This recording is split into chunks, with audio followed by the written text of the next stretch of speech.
कोणीतरी ना खरंच बोललंय, की आपण आपल्या ज्या होप्स आहेत ना, त्या जर सोडून दिल्या ना, तर आपली जी कामं आहेत ना, ती कधी कंप्लीट होतच नाहीत. म्हणजे आता मी हे का बोलते? कारण मी मागे एक व्हिडिओ टाकला होता, त्याच्यामध्ये सांगितलं होतं, की माझे 100 सबस्क्रायबर पण कंप्लीट झाले नाही. त्याच्यामुळे मी YouTube क्विट करते किंवा सोडते, व्हिडिओ अपलोड करणार नाही पण त्याच्या 2-3 दिवसानंतरच लगेच मला नोटिफिकेशन आलं, की तुमचे 100 सबस्क्रायबर पूर्ण झालेले आहेत. आणि मला इतका आनंद झाला ना, की म्हटलं, "अरे वाह!" म्हणजे आपण जे मॅनिफेस्ट करतो ना, ते आपल्याला नक्की मिळत असतं आणि आपण जो विचार करतो, तो युनिव्हर्समध्ये जेव्हा जातो ना, तेव्हा त्याचं रिफ्लेक्शन आपल्याला नक्कीच मिळतं.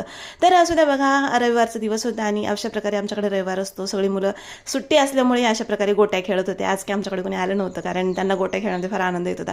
त्यानंतर मग आम्ही बाहेर गेलो. बाहेर ह्याच्यासाठी गेलो होतो, कारण की बरेच दिवस झाले ना, गौरीला ना म्हणजे असं बाहेर फिरून आणलेलं नव्हतं तिला, आणि तिला असं बाहेर जायला फार आवडतं. त्याच्यामुळे मग पाऊस नसल्यामुळे तिला गार्डनला घेऊन गेलो होतो आम्ही. आणि गार्डनमध्ये हे तेच गार्डन आहे, हे तेच ग्राउंड आहे, जिथे आम्ही सुरुवातीला एक्सरसाइज करत होतो. आणि मी इथे वर्कआउट चॅलेंज घेतलेलं होतं. खूप दिवसानंतर आलो ह्या ग्राउंडला आम्ही, आणि फार छान वाटलं तिथे. मग आता गौरीचं आम्ही तर करत नव्हतो एक्सरसाइज, पण तिला करायची होती.